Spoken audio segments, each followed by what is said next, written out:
इसकी ना आज मैं अकल ठिकाने लगाती हूँ। संगीता यार, तुम उसे कुछ उल्टा सीधा मत बोल देना अब। नमस्ते दीदी। जब तुझे काम नहीं करना होता ना तो सीधा सीधा बता दिया कर। तेरे चक्कर में ना मुझे घर में बातें सुननी पड़ जाती हैं। सॉरी दीदी, हमारा बेटा का ना तबीयत बहुत ज्यादा खराब हो गया था कल रात से, इसलिए हम भागे भागे आए हैं। सब बहाने तैयार रहते हैं ना तेरे। तू एक बात बता, मैं तेरे भैया को क्या दूं नाश्ते में?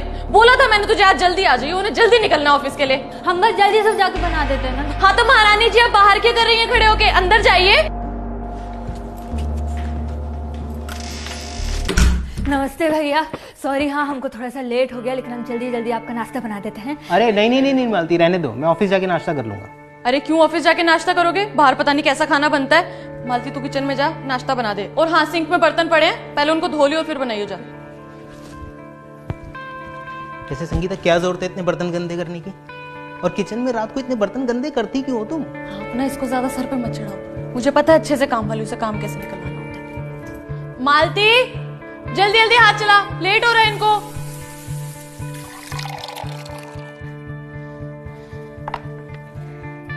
दीदी आपका भी नाश्ता लगा दें? तू मेरी छोड़, तू जाके पहले कन्नू को तैयार कर। ठीक है। अरे सुनो सुनो सुनो, हाँ। बेटा कैसा है तुम्हारा? भैया उसको तो रात से ही बहुत तेज बुखार है। अरे इसने कुछ खिलाया होगा उल्टा सीधा उसको, इनका तो वैसे भी खाना खुला मिलता है। अरे नहीं दीदी, हम उसको बाहर का खाना खाने नहीं देते हैं। वो तो बस कल खाना जब खा रहा था ना, तो उसके बाद हम उसको बस केक खिला देते जो आप दिए थे। सुना तुमने? तू कहना क्या चाहती है कि मैंने जो केक तेरे बेटे के लिए भेजा उससे तेरा बेटा बीमार हो गया? नहीं दीदी, हम ऐसा नहीं कह रहे हैं, आप गलत समझ रही हैं। संगीता मालती, तुम जाओ कन्नू को तैयार करो। हाँ हाँ। बहुत तरफदारी कर रहे थे ना इसकी, देखा कैसी कैसी ऐसी जुबान चलती है इसकी। बोल रही है कि मैंने जो इसके बेटे के लिए केक भेजा उससे इसका बेटा बीमार हो गया। उसने ऐसा नहीं बोला है संगीता, और अगर वो ऐसा बोलती भी तो क्या गलत बोलती? तुमने उसके बेटे को जो केक खाने के लिए दिया था, जानती हो वो घर पर कब आया था?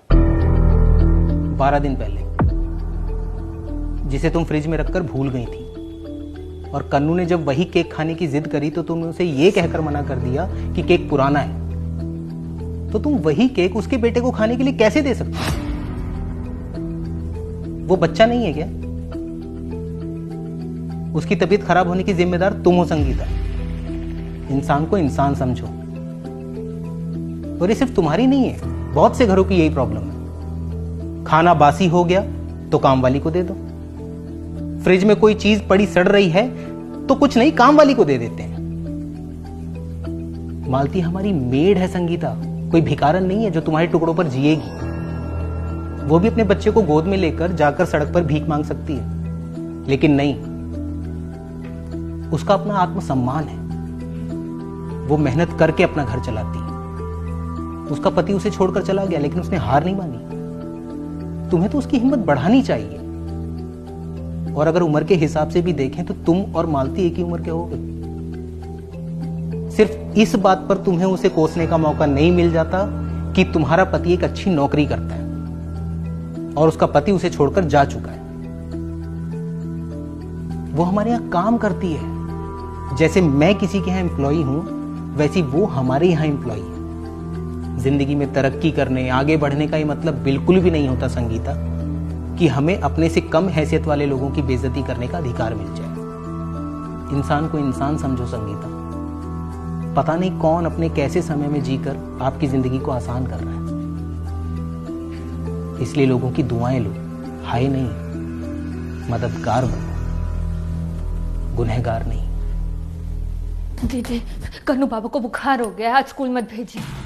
अरे चिंता करने का कोई बात नहीं, हम कन्नू बाबा को बुखार वाला सिरप पिला दिए। बाबा सो रहे हैं अभी। लेकिन कल रात तक तो ठीक था कन्नू, बुखार कैसे हो गया उसे? वो भैया दीदी से छिपकर कन्नू बाबा ने केक खा लिया था, इसलिए। डांटिएगा मत, हम बोल दिए हैं कि आपको नहीं बताएंगे।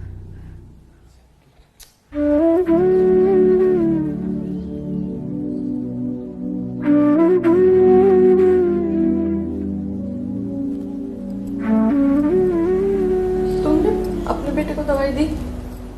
उसका कोई टेंशन नहीं है दीदी, हम उसको समझा दिए हैं कि माथा पर पानी का पट्टी डालना है, तो कोई दिक्कत नहीं है ऐसा। और उसको तो ऐसे भी बहाना चाहिए कि मम्मी साथ में रहे, है ना। हम सोच रहे जाके झाड़ू पोछा कर लेते हैं, ठीक है ना। आपको जो कपड़ा खिंचवाना है वो निकाल के रख लीजिएगा। हाँ,